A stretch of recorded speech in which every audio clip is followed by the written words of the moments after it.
All right. Well, hello, everyone. Thank you so much for coming to the Counter Parade. This is the TFTuesday Podcast Live, so if you're too cool to be in a fursuit, you're here, and that means you're all cool. My name is Zil. It's great to have you all here. It has been an interesting FE so far, and I, for one, am excited for today's conversation. I'm joined by my co-host, K-Libra. How you doing, K-Libra? K-pop, K-Korean, something like that? Demon Is that Hunters. what it is? Demon Hunters. Is that something that you watched? Yes. Is it actually good? It's really good. Okay, because people say things and I don't believe them. Well, it's really good in my opinion. But yeah, it's going to be a special recording, especially since we got two other panelists with us today. Please introduce yourselves. Hello, I am Proxer. And I am ComicTF, last minute edition. We love surprises. We love to change things up. So, Yeah.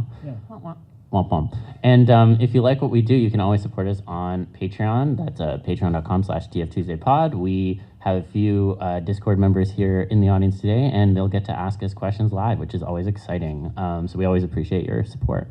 They got stuff and you want it. Yeah, exactly. Yep. But yeah, we've got a good set of different questions or topics and such to get through today. And the first one I wanted to kind of get into with y'all was possession in TF, because it's something that I've seen come up in a variety of different like art pieces and such over the years. And I feel like there's like a few different types. So there's like, when there's like a spirit that like goes into a person and changes them and leaves. Sometimes there's ones where the spirit goes into them and then it like takes over their body. Sometimes it just like changes their minds and then leaves too. And sometimes they like merge together. So I guess to start off, I'm curious to know how you feel about possession in TF as like a concept, and also like how you kind of like played with it within your own artwork or not because of whatever reason. Well, the first thing that comes to mind is typically like werewolf stuff. If like the werewolf stuff I'm familiar with, like the wild spirit that inhabits and is not exactly kind. Yes. I'm very fond of the ghostly possession, just that internal dialogue that you have, the original personality fighting with the intrusive. Yes. The intrusive thoughts. Yeah. Seeing who's gonna win and who's not. How about you? I don't know. I don't really do anything with that in my artwork, mostly because the themes are usually pretty fucking bleak. So I don't really go with it very much. It's a fun thing to see sometimes with people who, build all kinds of interesting conflict, but otherwise I am just, I'm not doing it. Yeah, as a form of self-erasure, if something else takes over and deletes you, I'm not so much for that either. Or being a prisoner in your own body, that kind of shit. That's kind of horrifying, yeah. But it happens. What's up? I do kind of like the idea of it being a form of domination, just where like you're suddenly in the passenger seat of your own body, and they're doing things that you might either find embarrassing or just like, no, that's not how I would behave. No. Yeah, well, that's how I've played with it too. Like when you kind of get pushed back, but like you can still grab the wheel, so to speak, and there's like that push and pull. I find that can lead to a lot of really interesting scenarios, and also like that interplay of the two personalities almost, so to speak. I find like it's fascinating, especially from like a written perspective. Like how do you actually depict that and like explain what's going on? Yeah, particularly if the other spirit kind of wants what's best for you and you're like, no, I want to not be good. Did anybody see the fucking new episodes of Invincible that came out yesterday? Well, I did, and there's a little thing that's actually pretty related to it. And it's not really a spoiler, but a character shows up, and it's a dinosaur, and this dinosaur starts fucking everything up, and suddenly, when it finally gets beaten back, there's just a guy. There's just this naked guy. He's like, please, I'm sorry, it's not me. It just happens. I just wake up and it does things I can't do. It has this thing, but I don't want to do the things that it does. Please, like, don't hurt me. Yeah, that's sort of like harkening back to the classic werewolf. Yeah, except like it's not even just like a werewolf. This thing is a monster who has like an aim. It's like, I want to kill people because people are killing themselves and destroying everything. Yeah. It wasn't just a mindless beast. This thing has also, an it's ideology. like Venom. Okay. An It's like Venom. eco-terrorist dinosaur? I guess it can. I mean, Kinda, yeah. That's sort of like Doc Seismic. Also, they like for I think in the comics he wasn't nearly as like much of like hyper feminist eco terrorist that he is in the show. I really loved what they did with Doc Seismic. Yeah, I heard they did some like good changes and stuff. Yeah. So, yeah. No, I mean, it reminds me of Venom. Venom is my go-to. Well, why example. Venom particularly? I mean, Well, I wouldn't say it's necessarily, I don't know. It's not quite possession, but like at the same time, it's like similar to that werewolf dichotomy, except both are still there in each side. Yeah. So like you kind of have that interplay of like, it's symbiotic, you know. Oh, so yeah. I know, shocking. Well, but there is that. It's not like full. Yeah. Full control of the body, but it was that sort of like whisper in the back of your head. Yeah. Like, if you know much about like the lore of Magic the Gathering, the whole concept of like the glistening oil and the Phyrexians. Yes. Is sort of like you hear Yawgmoths. Yes. Like, whispering into the back of your mind as it like you're slowly turning into this like deathly corrupted like machine beast. Are those the slivers? No, slivers are a different sort of thing. Yeah. The Phyrexians are very much like humanoid machine creatures. Changed by Yawgmoth. Is a Platinum Angel one of those? Yawgmoth. No, that was... it's a long story. Angel was I know. You're just saying it. I know. I think Platinum Angel was a part of the Meridians. We got some deep lore happening Yeah. here. Magic the Gathering. Sorry, Meridians. Let's not even get into the exploding casserole dish. I beg your pardon, what? There's an exploding casserole dish in Magic the Gathering, and it like... Is that one of the unglued sets? No, it's like... It's something they found... I forget Because I can't think of a context otherwise. They use it to defeat Yawgmoth. So. An exploding casserole. An exploding casserole dish. Just the dish? Yeah, just the dish. Well, I mean... Yeah, you pour all your like stuff into it and then it blows it up. Yeah, the Silex? Yeah, the Silex. That's what I'm talking about. Actual things, not just taking the piss. No, I'm deadly serious. It's a casserole dish. Also, like one of the worst cards in the entire game because it only destroys cards from a specific set. Yes. Wow, that's stupid. That's Magic the Gathering, folks.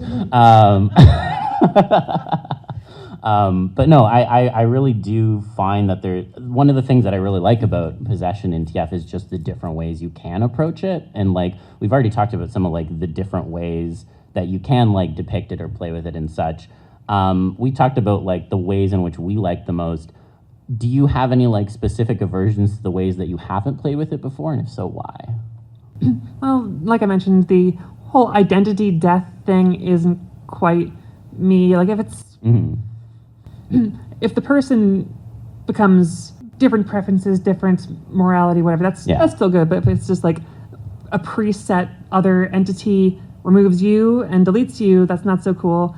If it's a hybridization, that's a lot better. So if like you happen to become like say merged with some machine, and that you wouldn't really know how to be a machine, so you have effectively a guide. Yeah. For your other half. And it's like the melding of the two kind of thing. Yeah. An apotheosis of the two. Yeah. Yeah, anybody watch Ghost in the Shell, 1995? Oh, yeah. Yeah. Okay, so that's another spoiler. It's just how it ends. So 3, 2, 1. Okay, so the entire movie revolves around trying to find this like rogue entity on the internet, and then this rogue entity on the internet ends up turns out to be sapient. So it's self-aware and everything. Eventually it gets cornered into this one machine, and it ends up communicating with the protagonist, and the protagonist ends up merging consciousness with it. Was that the Laughing Man one? No, 2501. Okay, I don't... You don't know 2501 because Laughing Man standalone complex has nothing to do with there was the movie. With the movie, yes. Okay. That's why I said 95. But I'm not going to get into that. But the point is, like, that's like a melding of consciousness and stuff like that. I wouldn't really say possession, because when I think of the word possession, I think of something that actually takes over, hence to possess something else. You know, to possess is like ownership, dominion, things like that.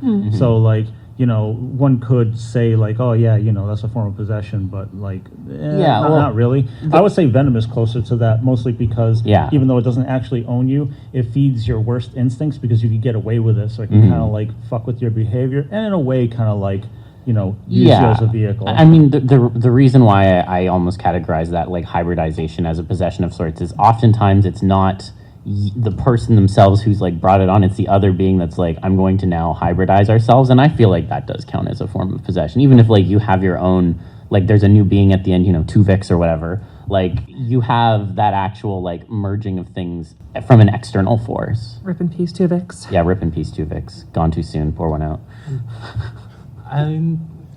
Then I think also talking about just like the style of possession, like there's definitely the ghosts or like just the sort of incorporeal like second sort of headmate. Yeah. In the knocking around your skull, but things like possession via objects, like a cursed sword or something. Yeah. Like you see in JoJo has one of those. Oh yeah, a lot of the stories have cursed swords. I was thinking of the Mighty Nine with like a blood cleave. Oh yeah. Blood carver. Yeah. Yes. Yes, he's so good in that in the animated version. But great. Definitely like possessions where it's like you either go along with this, like the spirit might not be driving. Yeah. But, like if you don't go along, the spirit changes you a little more every time you just. Yeah.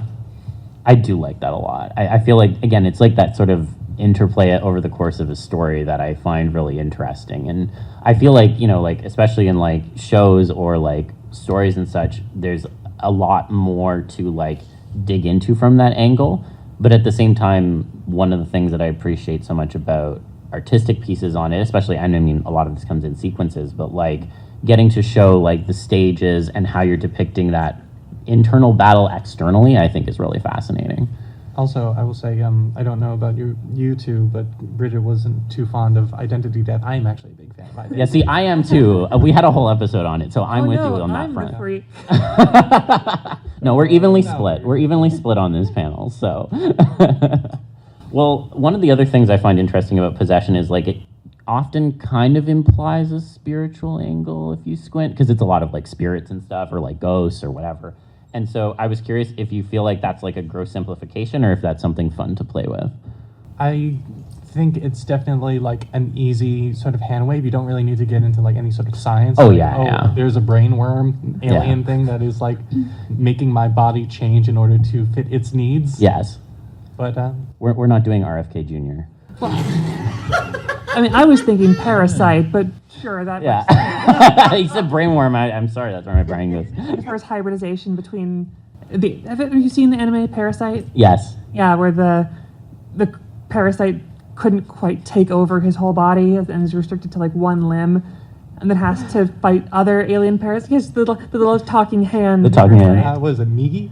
That sounds correct. Yeah. Yeah. And it ends up kind of becoming friends with him, not because it needed to, but because it kind of had to. Yeah. And fighting its other race because it, I don't know, this is its life now, and it chooses to stay with it. Maybe the friends are the brainworms you met along the way, So There is also some subtle transformation in that story, similar to sort of like how Peter Parker becomes more athletic and such. Yeah. Like he kind of goes through the same shtick. He like his eyesight gets better. He gets very muscular because Migi's just altering him to ensure their collective survival. Yeah. Mm-hmm. I mean, that's one way to get those gym gains. I'm just saying. I mean, it's just the only thing you got to survive, so it better be good. Yeah, exactly. Migi, why did you give me fat tits? For survival. For survival. Somebody will want to keep that around, just... I feel like there's many people who would want to keep that around. This is peak physical form. Big fat naturals. This is peak performance. Peak performance, absolutely. You may not like it. Yeah. You will like it though. You will. Migi loves it. He'll make sure you like it by the end. So the subtle changes. This is character growth. Yes. That natural character growth. Yes. Well, then I'll ask: are there any other kind of like depictions of possession or possession adjacent kind of transformations in media that have like really stuck with you outside of the ones we've talked about, or any that like really repelled you from it?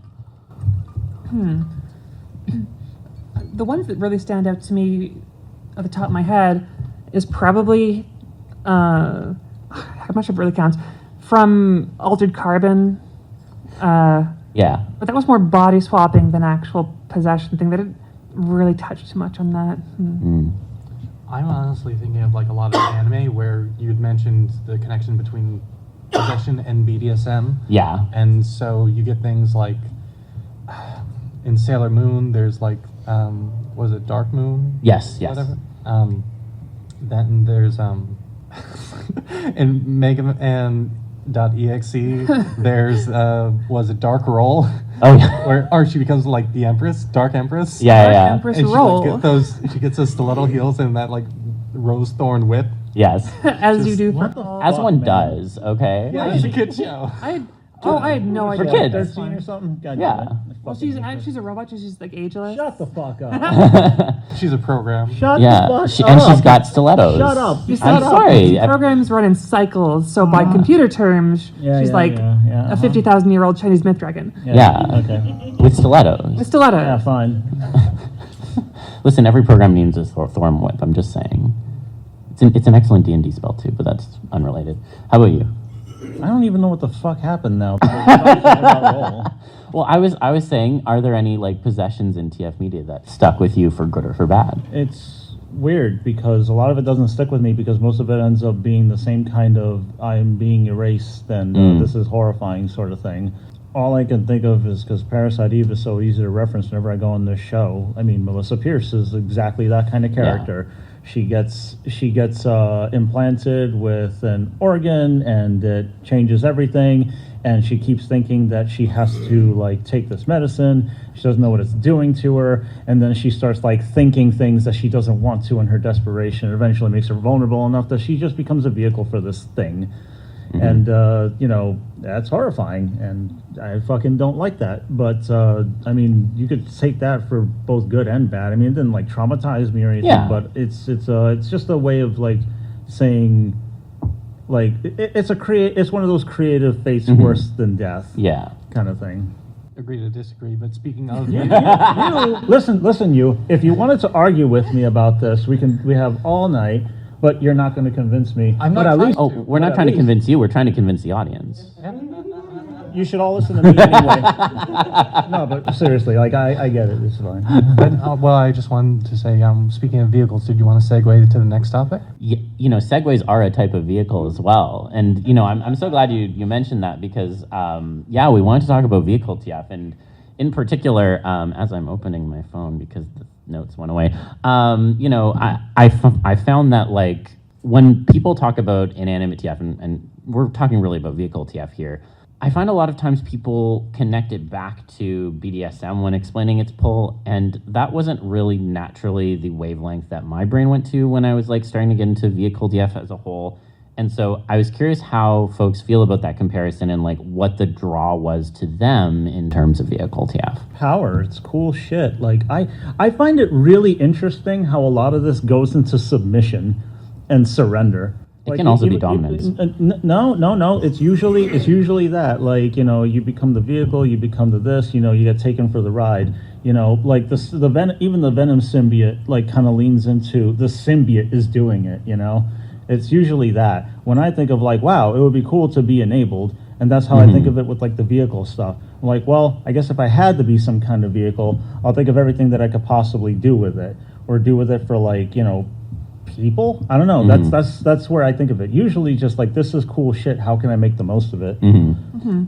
I will just pose one counter argument because I do want to mention the dominant piece. So I apologize for referencing a terrible movie. The second Transformer. No, I have to. It's important. The second Transformers movie by Michael Bay. Oh, what? Not stealth? Yeah, well, there's a character in that who's both human and a vehicle, and that was the first time that I saw. Who was that? She was like one of the like. With The the Decepticon seductress. Yes. lady? Yeah, when he goes to Private like Bay. college and whatever. Anyways, it's very stupid, but I mentioned that to say that's an example, one of the first examples I could think of at the time of someone who can turn into a vehicle and also it's a dominance thing. So I do want to mention that because I think you can run counter to the submission thing, but I digress. I'm just saying that it comes up a lot. When the conversation comes up, it's just like, what do I lose? What do I lose? It's like, and like, I'm not saying that there aren't examples of that. There's like plenty of empowerment thing. I mean, Yeah. just like, it's just that it happens in these circles. Remember that episode that I recorded the other day? Yeah, that one. yeah, It was like, yeah. it happens all the time. It's always like, what do you lose? What are people losing? Fucking, I think of empowerment. Yeah. so yeah, that- I'm kind of the same way where my brain goes to like most of the aeromorph stuff. If anyone's familiar with Ratbat's work, Yes. where it's like more of a dire machine than it is just a raw machine. Mhm. It's like this helicopter is a helicopter, but it can also have pseudo soft body Yeah. and manipulator tentacles, and so can also TF you if certain circumstances Yeah. with its goo. I don't know. The helicopter's rated M is what we're hearing. Yeah. Yeah. But like the idea of become helicopter, that doesn't sound submissive to me. That sounds like you can fly and you have like a massive minigun. Yeah. I guess part of it, I think you're right. There's a lot of like power fantasy tied to it. As far as like the themes or the version interpretations that would involve more of a submissive role is the idea of like you're a motorcycle and your owner has the key. Right. Ah, Your yeah. owner Yeah. can turn you on. Yeah. Look,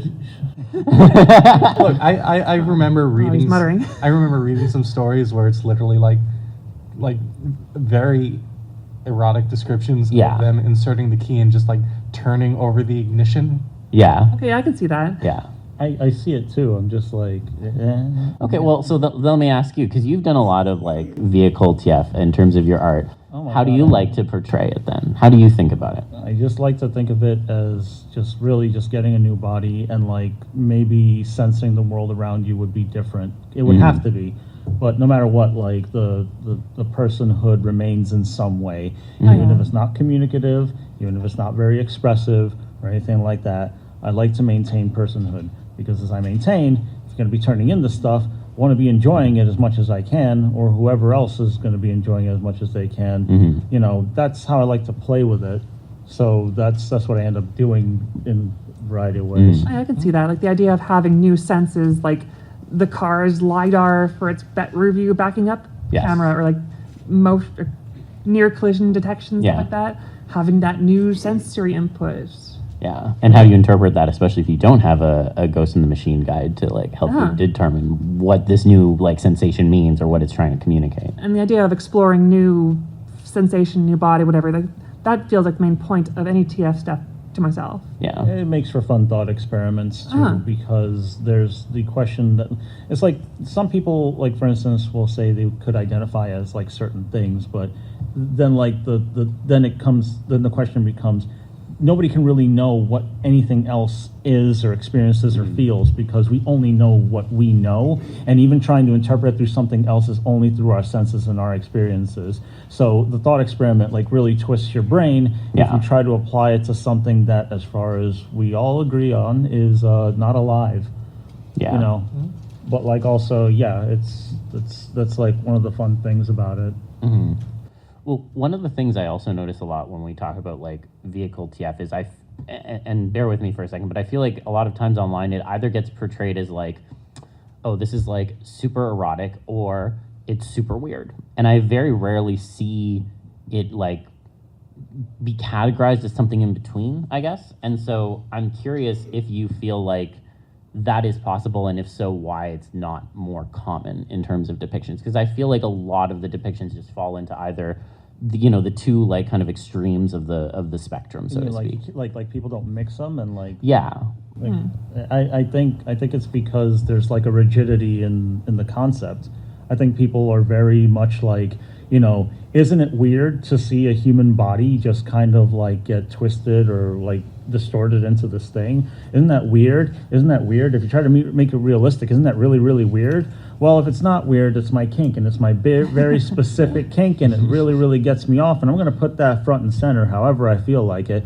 But yeah, like the twain don't meet probably because like what else could it be if I'm interested in this? Yeah, I think there's just a lot of rigid ideas Even around just these things. rigid artistically too, because I'm thinking about any time I've seen like a car TF thing where it's always the face that gets ridiculously stretched into the hood of the car with like the headlight eyes and like the grill mouth. It's because people saw Turbo Teen and they were like, "Well, that's it. That's the design. That's the only way to do it. It's the only thing that makes sense. Everything has to be analogous."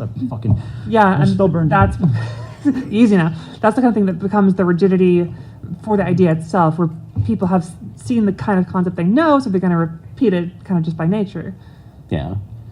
Like, I haven't really seen you do any of that stuff. Do you have like a thing on this at all, Comic? I actually, vehicles never directly. When I was younger, I did, it did sort of squick me out. Yeah. The idea of, hands turning into, tires and everything getting, stretched out. When I was younger, I remember, feeling the discomfort of, this.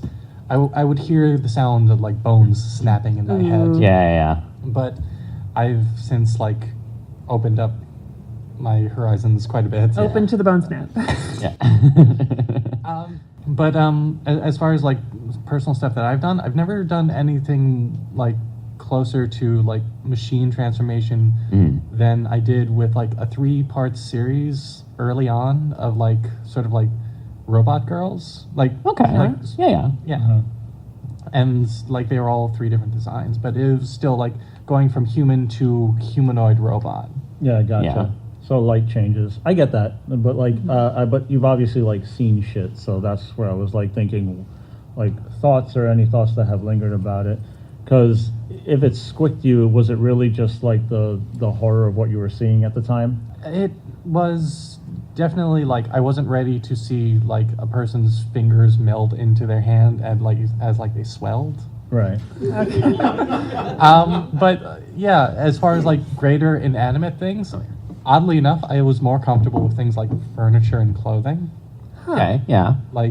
I've seen, who is it, Pogglebonk do a lot. Oh yeah. Pogglebunk does a lot of good stuff. It's lot very of- cute too. A lot of plush, a lot of people turning into kigurumis or something. Yeah.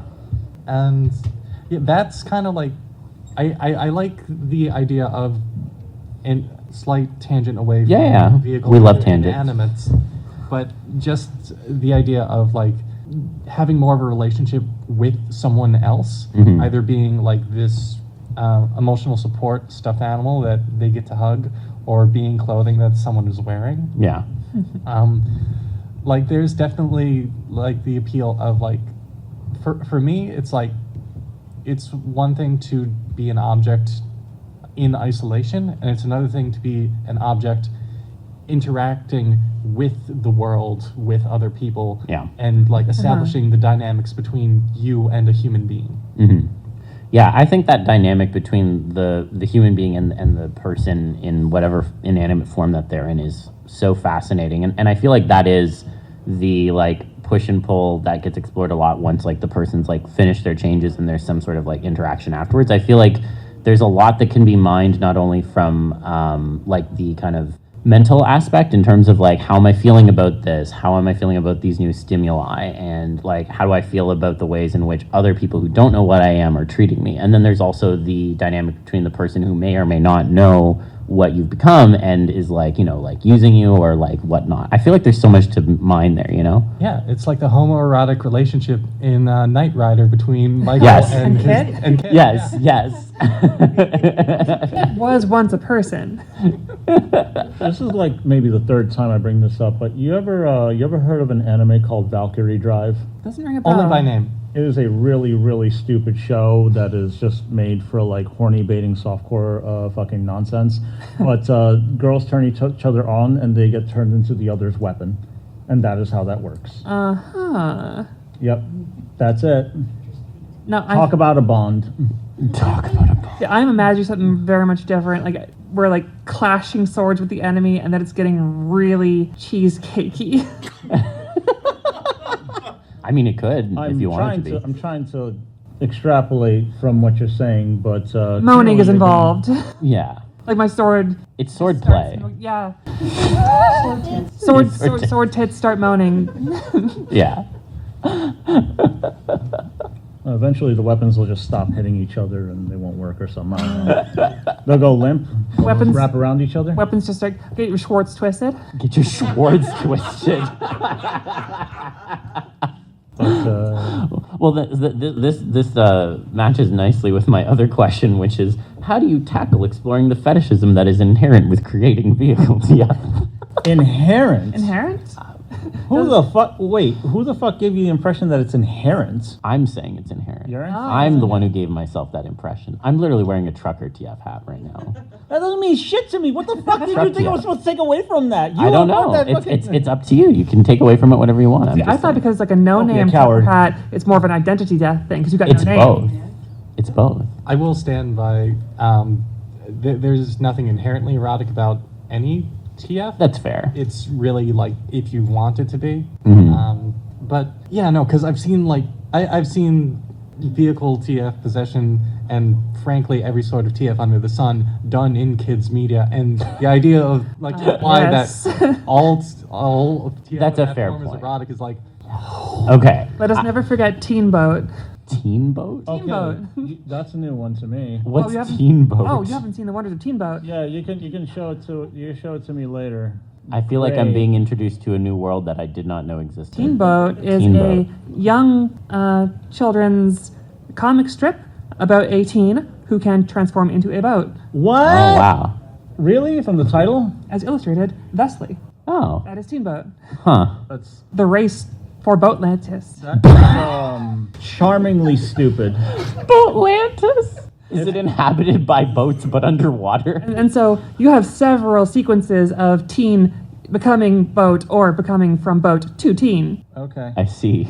And there are some panels where he has boat face. Become navigable. Incredible. Okay, So well, this is not inherently no, it's erotic. not. Okay, then yes, no.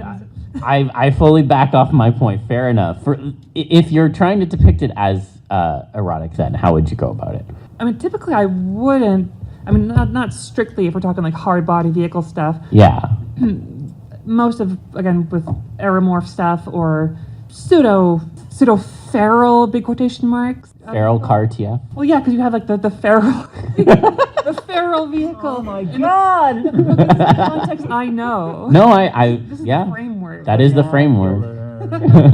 breaking Libra's brain. right Look, now. this is a very interesting time for me to be recording this episode. So, So you Go have, on. You have the anthro vehicles, which are the aeromorphs. Yes. And then you have like the more hybridized ones, which Yeah. are like the soft body ones that like Ratbat do. Yeah. So And then you get feral car. then you have feral car, which is just car, Yeah. which you are Just mentally car. Yeah. And so you have mentally car. like there are no genital whatevers. Yeah. Not You're like just you- car. Yeah, just car. Not like you would if you were I don't know, like a transformer or something. like a semi. Well, again, like Michael Bay stuff. Yeah. Nuts. We try not to think about the truck nuts. Well, you brought up Michael I Bay. did. You know what? Yeah, That's I on know. me. I needed it to make a point, though. Oh, fuck all of you. Just watch Titan. Titan. I have watched Titan. I literally watched it with you. Yeah, I know, but like everybody else can just watch Titan. What is Titan? It is is it French? It's Is it French. Oh, it's movie? very French. Yeah, it's extremely So French. I'm gonna tell you what happens, and you still won't know how the movie turns out. This woman actually fucks a car and gets pregnant by it. That is not even That's the start of the most, story. Yeah, it's not even the most interesting thing that happens. Is this like a It is a an very homage to Crash? or it is a something? very Kind of. it is a very uncomfortable Well, the movie. director but it's- did say they were but inspired it's by great. Cronenberg and Crash. So I think it's great. All right. Did she like try to This get is- across from the driver's seat to the Hey, passenger hey, seat? hey, Like hey, the hey, shift hey, got in hey, the way? hey, or- hey, hey, just go ahead. No, like was the car on top?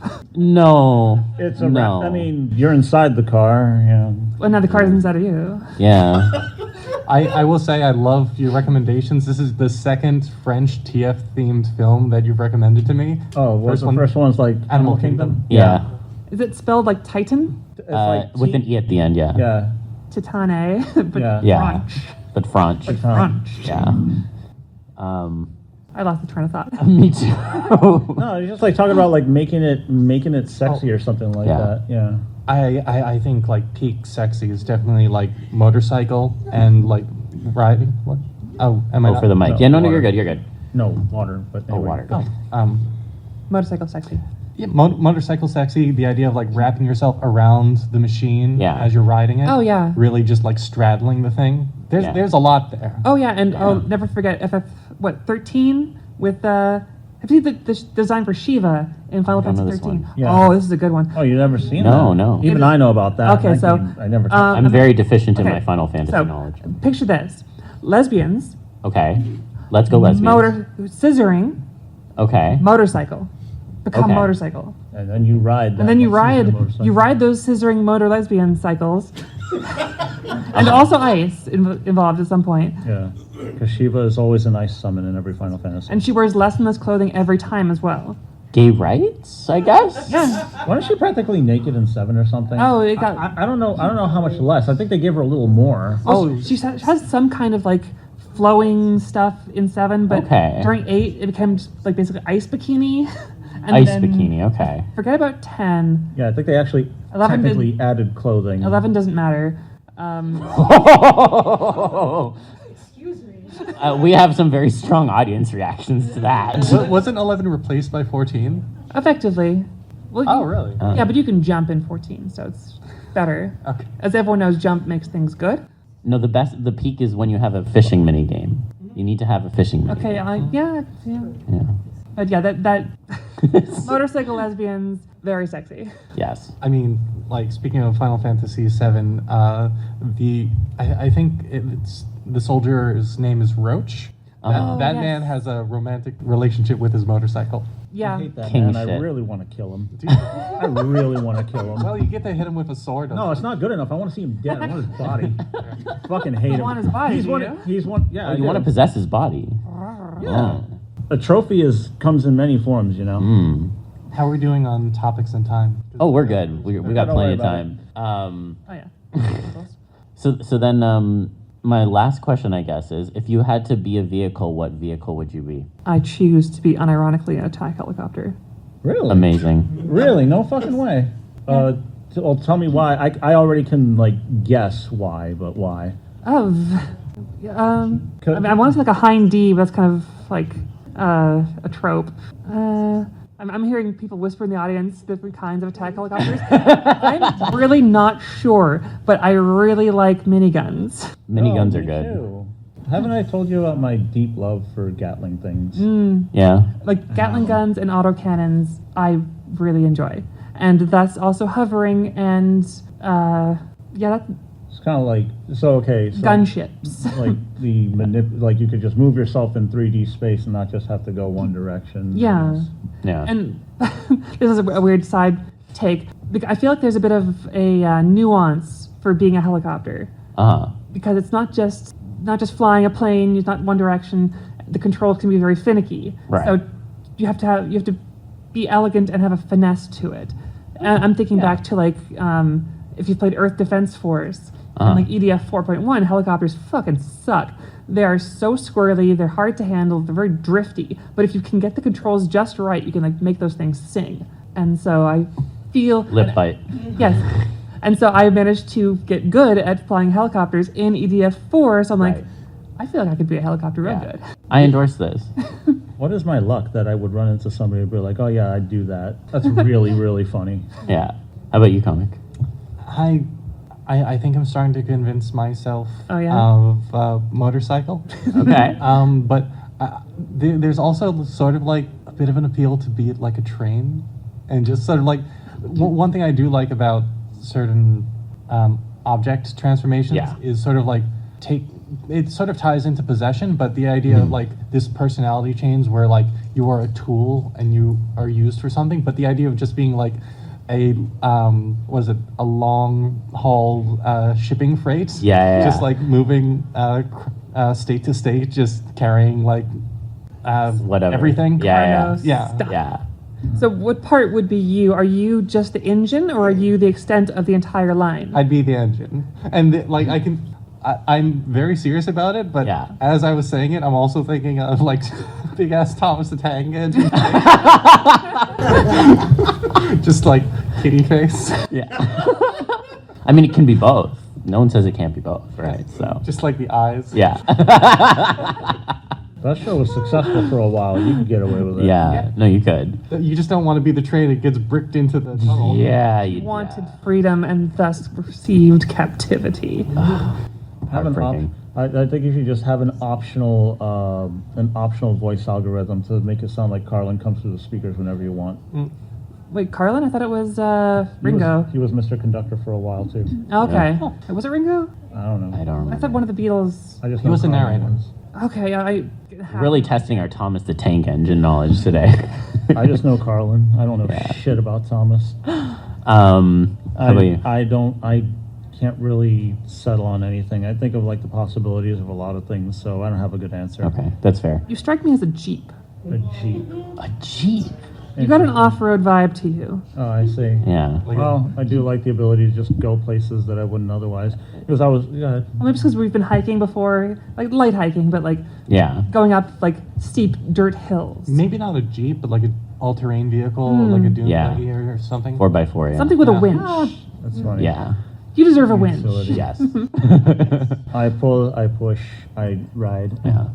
I would be a 2012 Camaro because And not a truck. Not a truck. Not a truck in this case, Oh, unfortunately. so you wore the wrong hat. I have worn the wrong hat, but it is yellow like a Camaro, so Okay, yeah. I got that down at least. Yellow like your yellow Camaro. Yes, exactly. Okay.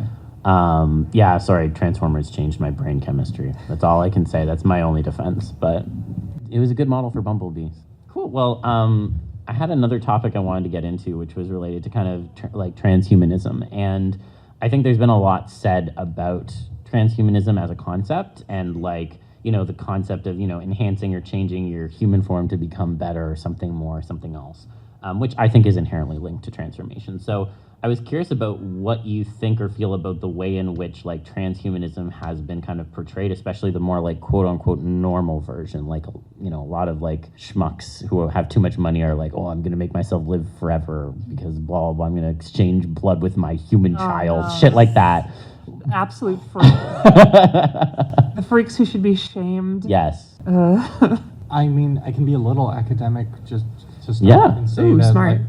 Broadly speaking, transhumanism is everything, including prosthetics and Yes. medical transition. I mean, yeah, I Yes. guess glasses are Oh, yeah. technically Absolutely. augmenting my body with Yeah, vision. it's just the idea of like expanding the definition of like what it means to be human. Hmm.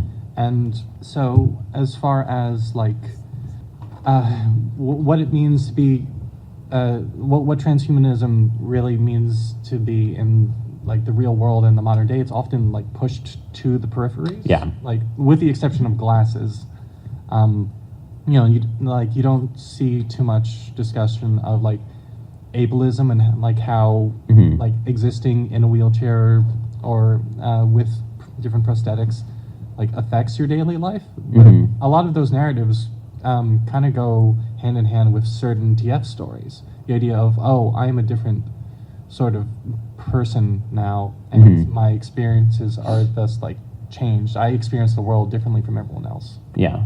Okay. Yeah, I think that's a pretty good way to like actually broach the subject, because it does matter to know that when it comes to these topics, they can be like super granular and then like actually turn out to exist.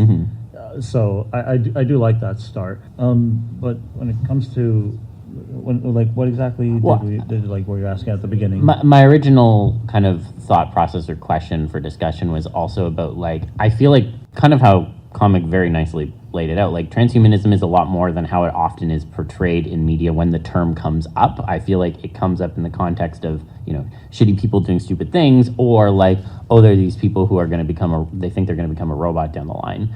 And not to say that's not a good thing, but I find that like, I feel the discussion is often very narrow in like the general culture and media and such, when I feel like it's a lot broader, like how Comic laid it out. And so I was curious what your thoughts were on that, basically. It's a funny thing because I think a lot of people would agree that they generally want to be able to do whatever they want, but if it squicks them enough and it skeeves them, then they end up not wanting other people to do that sort of thing. So the whole scope gets narrowed to what counts, and then also if you if you really lean into it, sometimes a lot of it isn't enough, and then if you don't like it, then nothing is acceptable. I think that it's just bringing up a lot of thoughts. Like, I think of how if you have a fluid idea of it, what you end up getting is understanding that anything you do to yourself, from like clothing to makeup, and then like, step it up tattoos, step it up piercings, step it up implants, step it up, and like this stuff is really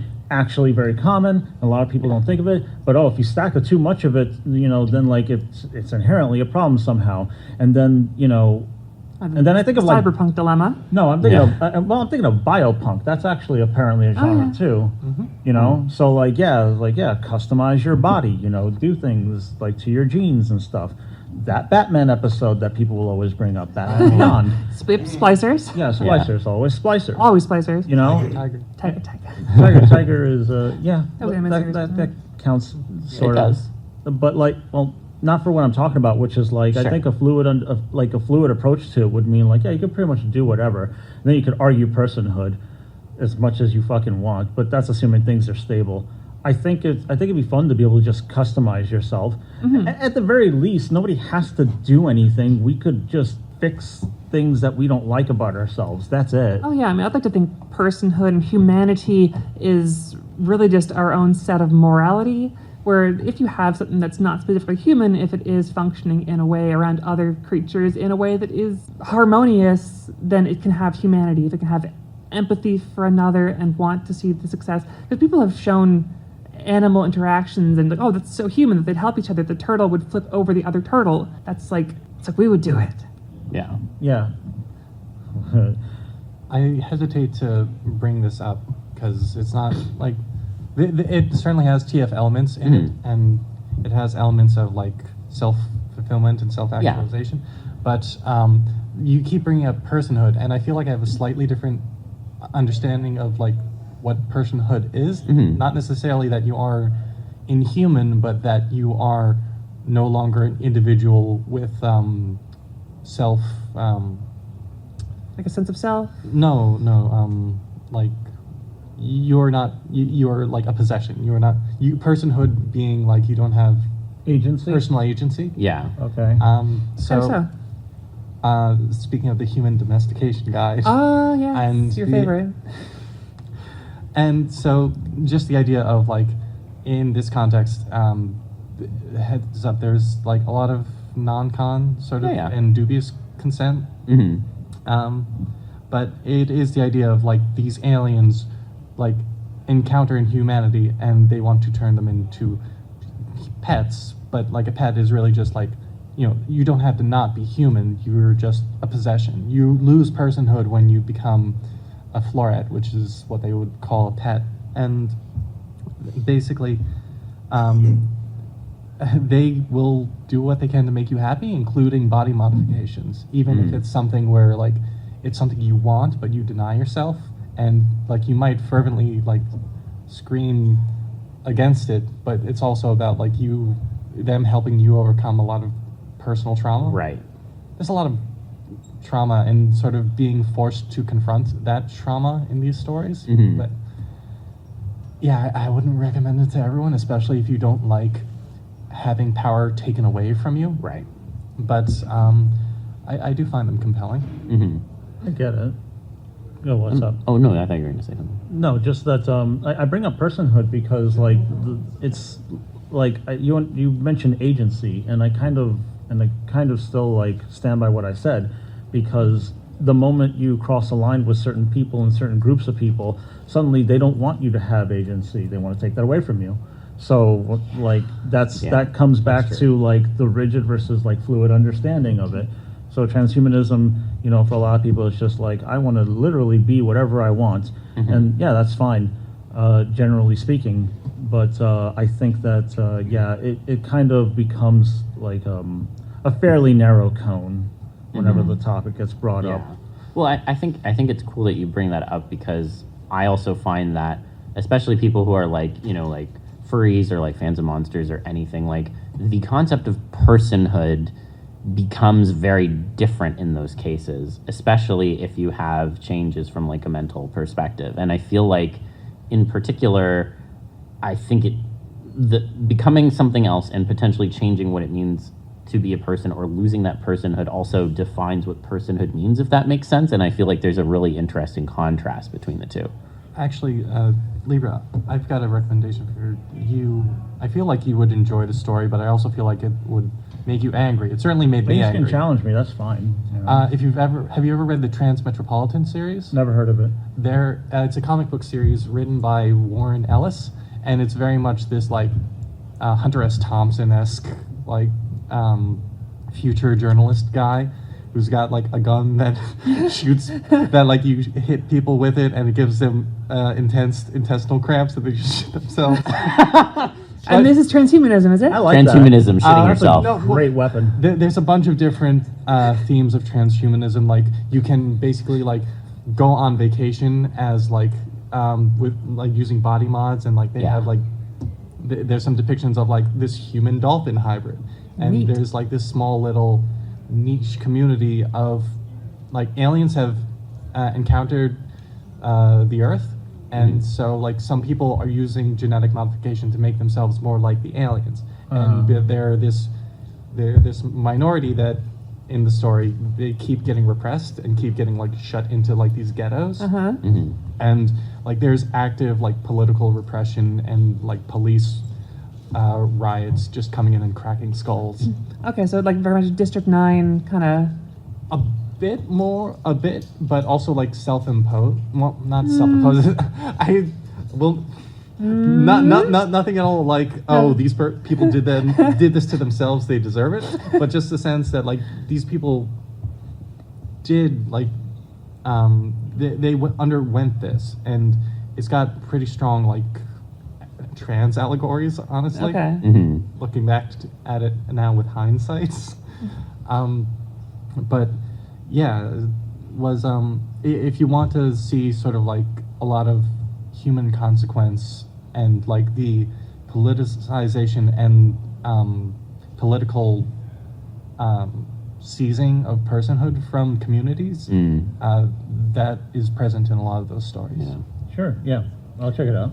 Yeah, and I feel like that reflects a lot on what we deal with in the current day. Oh, art imitates life? What? Yeah, I know. Yes. What a concept. Oh, we're the X-Men. It's Yeah. not just about superpowers anymore. No. Well, then I want to pose a slightly tangential question, but you know, one thing I've often seen, especially like this is something that I've seen at a few conventions, is like discussions around like people trying to like do like almost like scientific research on like, you know, extending body modification into more of the realm of like what a lot of like furries want to see, I guess, for lack of a better term. And I've always been kind of, to be frank, skeptical of the odds of it working. But do you think there's like any sort of potential future where some of those things become possible in our lifetime, or do you think that's a little bit out of the league? Far fetched. Stalking cat.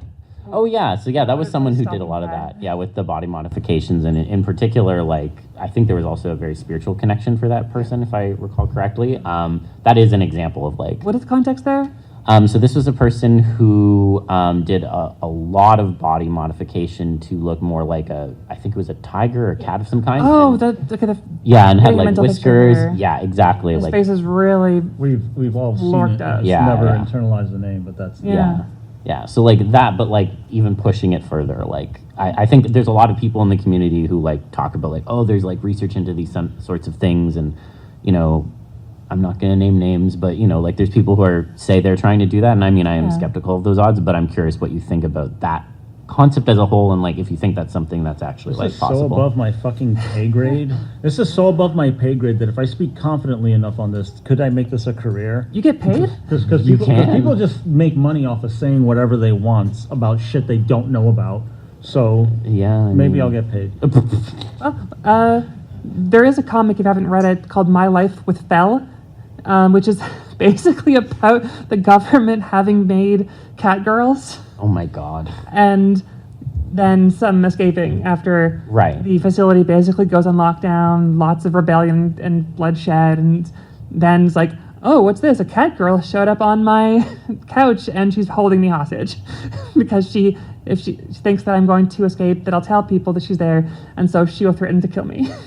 You just unlocked a memory about a show that I don't think anybody really remembers called Stroker and Hoop. Nobody knows that show. Hold on, I'm looking this up. Stroker and Hoop was like an animated sitcom buddy cop like spoof thing, and in one of the episodes, like one of these fucking like drug lord baddies of the episode is like Oh, really? Like captures women and turns them into, he calls them furries, but they're just cat girls, but they're all feral. They're all all dangerously So they will feral. kill you. But the thing is that they also talk like valley girls. They're like meow, and then they will actually kill you. It's Women's really rights. really funny. Women's rights. It's like so dissonant. But to the question of how possible do I think it is? If it happens, we won't see it. We won't see it coming. Nobody will be ready for it. Nobody will want to really. Nobody but probably the weirdest people will want to do it, and then they'll make it look bad, and then it'll be like, no, but some people who are like normal in quotations will want it, so that's okay, I guess, and it'll create a whole new fucking subdivision of things. I really don't know if it'll happen because biology is weird, but let's see what quantum physicists think of. What the fuck can I say? Yeah, that's really hard. There's so much. It's not just splicing one to the other, because that just gets so much cancer that way. If I want to fucking worry about will we get tails? Will we get ears? Will we get this? Will we get spot? First of all, get some tattoos sometimes. Second, also, if I could fuck with my genes, please take my allergies away, my crippling allergies away. Please take away my conditions. I want those things first. Please figure that shit out first. I don't give a fuck about tails and ears right now. Don't you people have other things to worry about? Yeah, I'm a little afraid that the science that leads down that road is being funded and paid for by the rich psychos that are trying to live forever. Yeah. So I think we'll have immortal billionaires before we have cat girls. Life is so cruel. You just need the right psychopath with enough money then.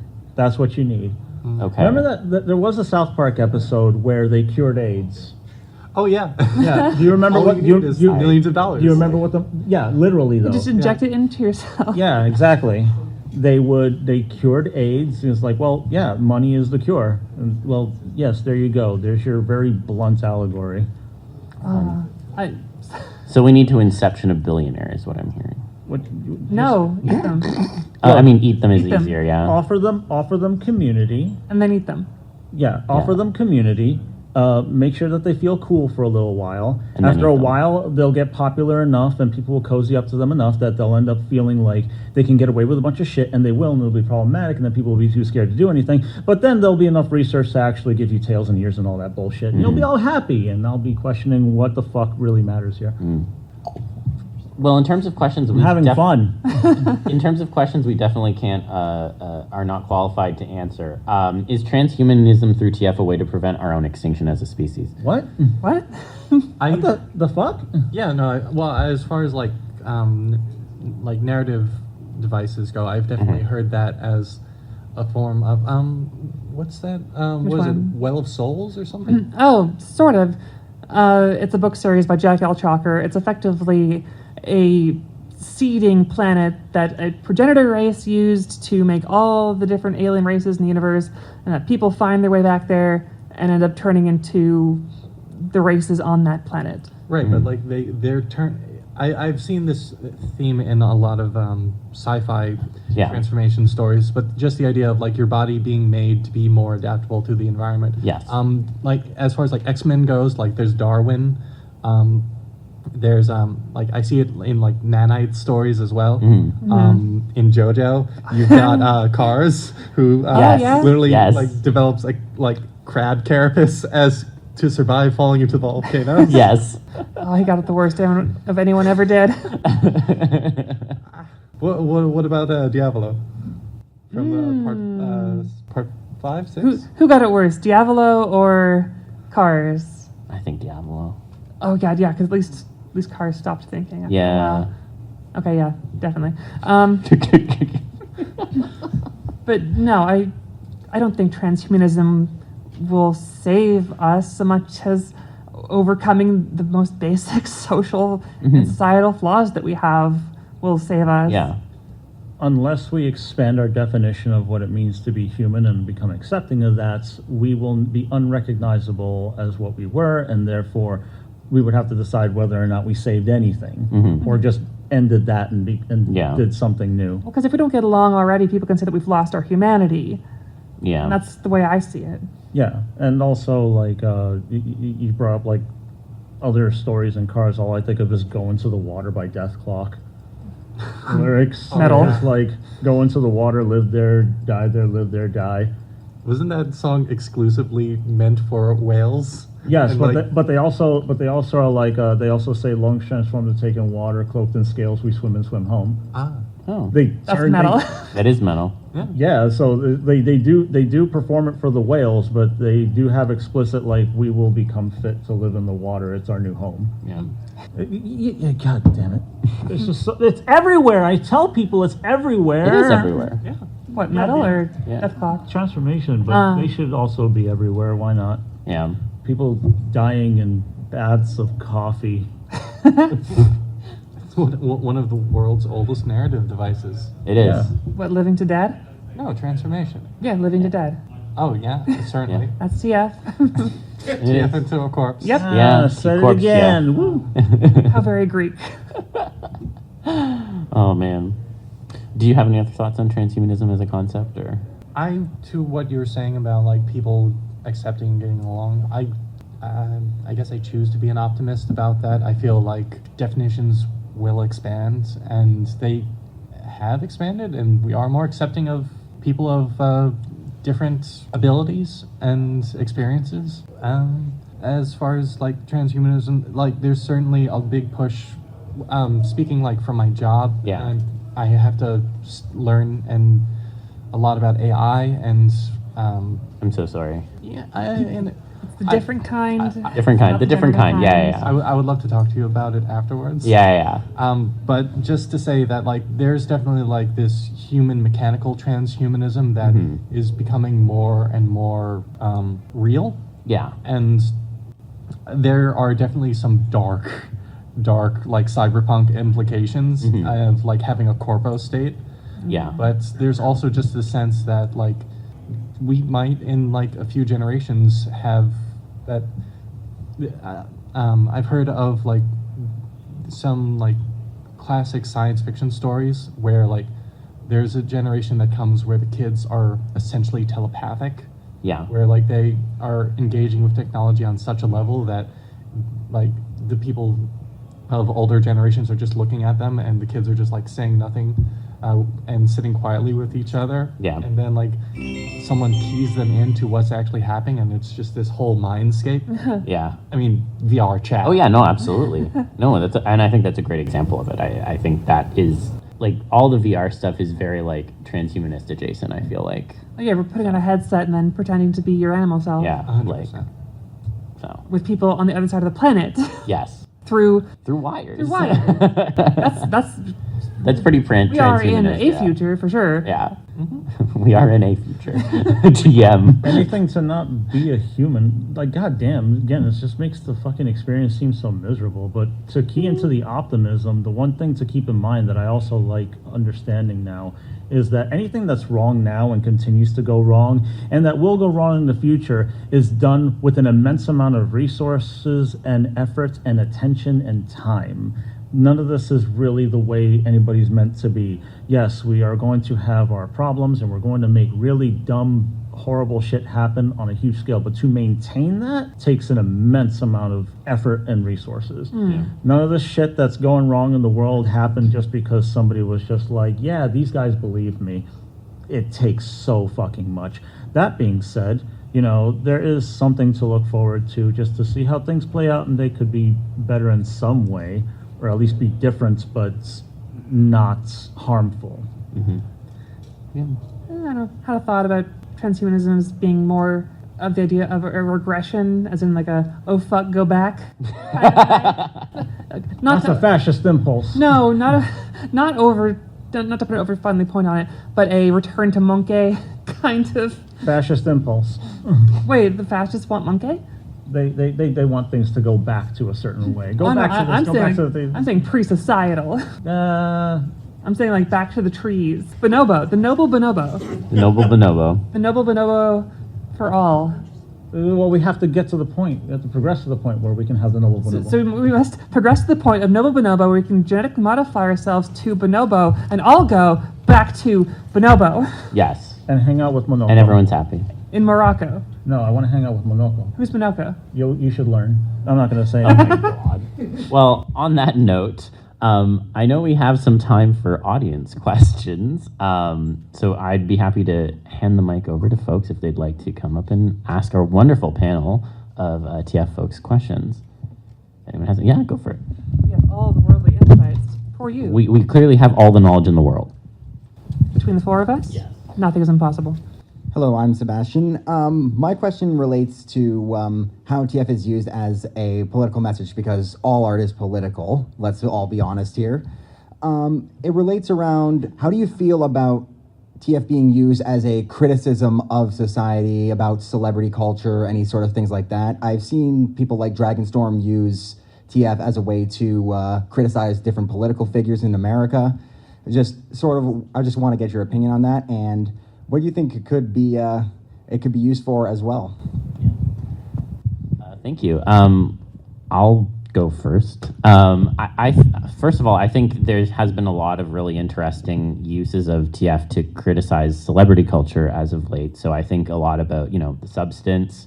There's a show on FX, I think, called Beauty that's also inspired by a graphic novel series that was basically about these people who take these drugs that end up becoming also like an STI that people want to get, and that except they also die like 300 days after they get it, after they became gorgeous or whatever. I think it's been used pretty effectively to criticize that, and in particular, I've definitely seen a lot more of that in the last few years. In terms of using it to criticize political figures, I definitely know what you're kind of referencing, and I think it can be a useful tool. The only thing I say is that I prefer to give as little oxygen as possible to some of these people, because there's so much oxygen already devoted to them within like the general media. That being said, I've definitely seen art of folks who TF into something and then, go feral on certain things. And I think that's a pretty effective way of using TF to criticize politics and political figures and such like that. So I definitely think it can be a useful tool. It's all in the context and how it's utilized. And I think that within, a lot of the fandom, there is people who use it effectively. It's really just a question of what do we want to devote our energy to? And if we want to either devote our energy to making the art, which I think is good, or we want to devote our energy towards, more other concrete actions, whatever you have the capacity for. And I think that's different for everyone too, so. I was just, I couldn't stop thinking of a politician giving a speech to an audience and then rapidly turning into a leopard and then jumping across the plate and calling the audience. It's got some very good points, that leopard. Yeah. I didn't think you'd eat my face. Oh, no, I think of it in TF as defiance of the political negativity, I suppose, where it is the reclaim power, eat their face. Yeah. The literal eat the rich take. It just is, it's the same kind of tool for like any other kind of like storytelling or message. You can be really fucking blunt about it. That's the utility in it. It's pretty much like anything else. Turn them into this, turn them into that, turn yourself to whatever, but I don't know. I guess it's not a very interesting question for me to answer, because because this whole thing is so malleable that it gets used as a way to say, see, do you see how this works? Do you see how this works? Oh, I get how it works, because now you put yourself in the shoes of that. So yeah, I think it's fine to do. In terms of like how to do it, yeah, sure. If like you mentioned, like if somebody like turns into something and then like attacks a bad thing, that's like catharsis and it could be expressive, but like communicating that is like different to like get people to understand. But what people are sharing and what people are trying to get others to believe are two different things.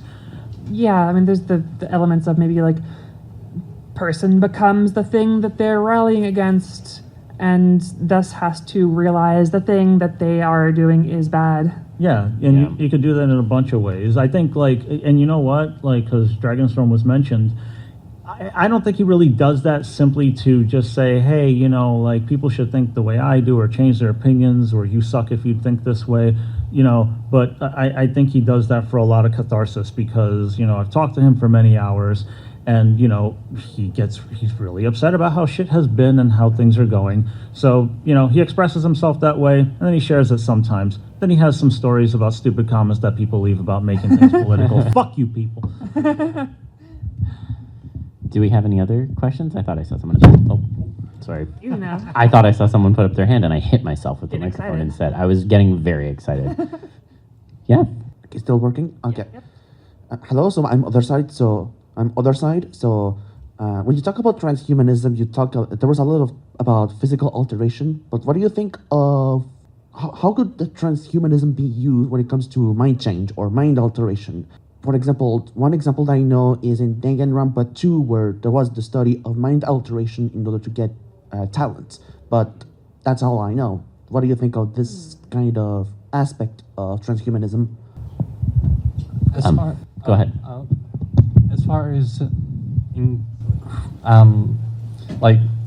expanding human experience, being a part of maybe like how you take in information of the world, like being able to see in a broader spectrum of the electromagnetic range. Have a full view of magenta. Being able to see like heat signatures and infrared or like ultraviolets. The idea of... Which is cool, but I'm not sure it's useful for us. No, but the idea of like just like how you take in information being an effect, but like as far as mental changes and transformation goes, like cognitive behavioral therapy is a thing. Yeah. The idea of just a lot of therapy is just around based on recontextualizing the experiences that you have had and like using it as a tool to create a greater sense of control over it. And considering where we are now, just like as a people and how we interact with the world as compared to 20 years ago, we have had so much more mental transhumanism already. Because think of the internet, think of, well, I'm looking for this thing. What is a review of other people's experiences with this thing? I will look at Reddit. Maybe people have had experiences that will then shape my own opinions. Also, just speaking from personal experience, Don't go on Reddit. Hormonal changes definitely affect like how you experience things. It can color things differently for you. Yeah.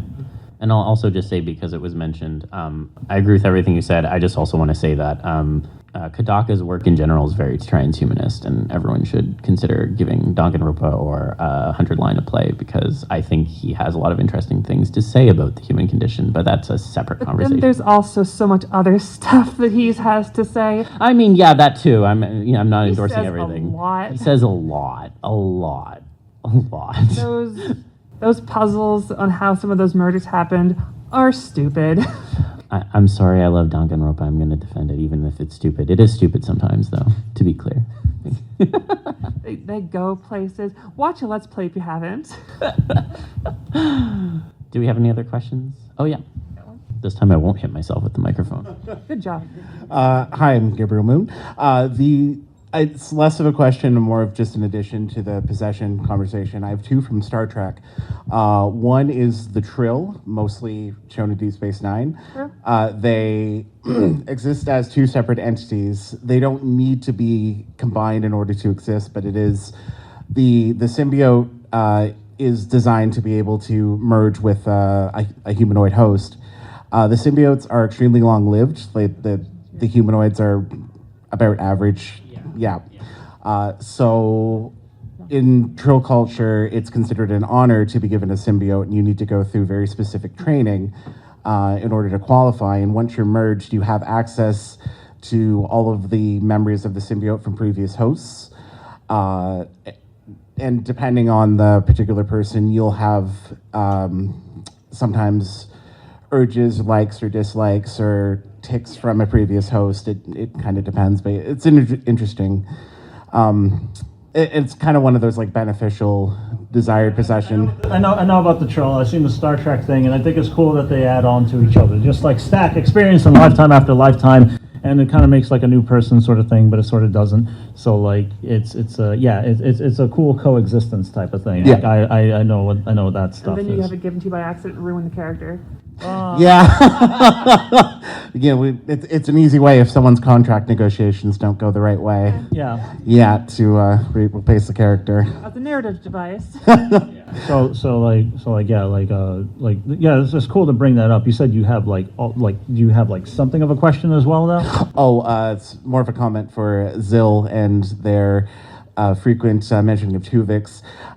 For whatever reason, in the year of our Lord 2026, they decided to make a Voyager Choose Your Own Adventure game. Yes. Yeah, Into the Unknown. And now? Yeah, I know, right? And you can essentially go through and choose how you would handle any various episodes, including letting Tuvix live, which is strange because they only got 2 voice actors to narrate, and the story is done from their logs, and one of them is Tim Ross Tuvok, so I'm not quite sure how that would work out. Sorry, I do have something to say on this. They did release a Voyager game in 2026, which is truly an incredible choice. I, as a longtime defender and fan of Voyager, I was delighted by this. I haven't gotten as far as that in the game, but I've heard people who have gotten that far. And I think it's really interesting that they let you play with that situation, because it is the oft-cited anecdote of, oh, Janeway's a war criminal. Like that is she is, but like there was coffee in that nebula, okay? Come on. But no, I think it's a really interesting ethical discussion, and it does tie into that sort of possession in TF, because it is kind of like in some senses it is, some senses it isn't. It's more merged TF, which Every time they merge characters, they always unmerge them and effectively murder the combined character. They do, yeah. Or if there's a duplicate, they do a very bad job on... Except on Lower Decks. I haven't watched that. But historically, they've had a very, very bad view and history and treatment of created persons or individuals. Yeah. Or individuals, for that matter. Yeah. To be fair, for any sort of live-action Star Trek, they'd have to pay the actor twice. That is true. Any other questions? Yeah. Hello, I'm Honey Bear, and my question is, are the events that went on in Weapons TF Possession, and why the fuck do you consider this a good movie, Zil? Give it to me. Okay. Sorry, this is very important. I knew this was going to come up. So, Weapons is a good movie. First point. Spoilers? Second point. I'm going to dance around not giving spoilers because people should go see the movie, but I understand what you are talking about. Do I consider those sorts of mental changes TF? Yes, because as we've talked about on this podcast previously, I already categorize enclosed cognition as TF, so I have a very broad definition of it. Define enclosed cognition. Basically, the clothes that people wear can sometimes affect how they present themselves to society and alter the way in which they think about things. Yeah. That's true. So that being said, to your point as to why it's a good movie, I think that the narrative structure in terms of how they approach the story from multiple characters' viewpoints that kind of build upon one another as they kind of go along was a really interesting way to portray the movie. I thought that was a really interesting decision. I think that Gladys as a character, first of all, the actress definitely deserved the Oscar in my opinion, and I think that her as a character was very much subversive from most other characters in that like archetype that I have seen before in the past, which I thought was really interesting. In terms of a coherent plot, I do take the criticism that it is not always as good in separate pieces as the sum of its parts is. I definitely agree with that. That being said, some of those like individual sequences within the movie are just so iconic that I'm like, no, this has to be in a good movie. The last thing I will say is I think the ending is fucking hilarious, and I would sit through any amount of time to get to see the ending again. So, yeah. So, but yeah, that's my spiel on why I think Weapons is a good movie. Can you do a no context, unspoilers of why the ending is funny. It just is. I can't. It's so hard. Well, let me just put it this way. You know how like you have situations in which like there's like a shot after like a bunch of chaos where someone's like very quietly going about their day or doing something mundane, and then you see the chaos from the previous scene just like bash through that scene of like silence and like quietness, and then they're just there in the aftermath and they're like, what the fuck just happened? That's like the ending basically multiple times. Okay, I can feel that. It's really good comedic timing, so I'll have to add that to my watch list. yeah. Did you have something to add, Libra? I don't fucking know what to say. I thought the movie What's had your favorite movie? My favorite movie? My favorite movie is Training Day. How's the TF and Training Day?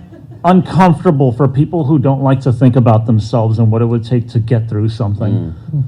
I love that movie. I watch it a billion fucking times. I don't have to sit through anything bad to watch that movie. Ooh, no, but really, I didn't say Weapons was the best movie of all time. no, but you. No, I said it's a good movie. It's a good movie. Yeah. I think it's okay. I think it. There were a lot of things that I really like, and putting it together, I was just kind of like, I get it, but also but also but. I definitely can't hate it. It's definitely entertaining too. It's not boring at all for shit. I was just like, what next? What next? What next? And then I notice a thing, and then I'm just like, does this thing mean this thing? And then I look it up. I'm like, oh, it does mean that thing. Oh, well, this thing is thinking too far. So like, what the fuck is going on? I will say at the very least, it really is a mystery. Like the first half of the movie, and that's quite nice. I really love their mystery setup. I'll say that too. So, but like Bear, as you heard, they think it's like, fuck this movie. you're like, oh, this movie's good, and you went to bat for it like hard, and I I'm do. like, and I'm on record. I stand on business. Sure, fine, whatever, I guess. I like Terminator 2. It has a silver man. It does. He wags his finger. He wags his finger and has a hook for a hand. Beautiful. Yeah. I like Interstellar and the wet paper bag of a man that Matt Damon plays. Matt Damon. Matt Damon. A favorite comic? So a movie. You have a favorite? Do you have a favorite movie comic? ComicTF. Well, my favorite movie is The Cat Returns. Okay. Yeah. Okay. Yeah, that makes sense. Yeah. Fine. And my favorite comic is Black Sad. I wonder why. Ooh. Yeah, maybe now. Yeah. Yeah, man. All right, cool. Awesome. Well, we're pretty much at time. Do we have any closing thoughts? Man, it's nice to do the panel again. I hope I get to do it again. See what the future holds. I'm glad to be here with y'all. Yeah. And where can people find you online?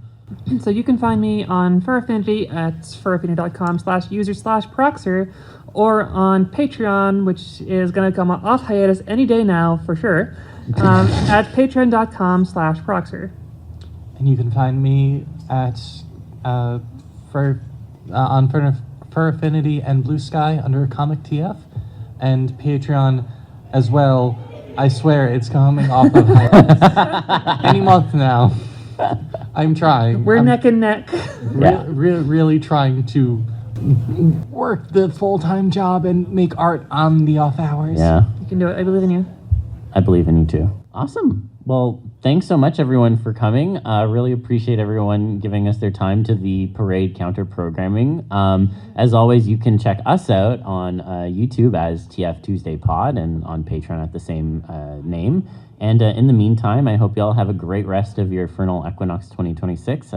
Keep an open mind and stay TFy. Yeah, do it. Yeah. Thanks, everyone.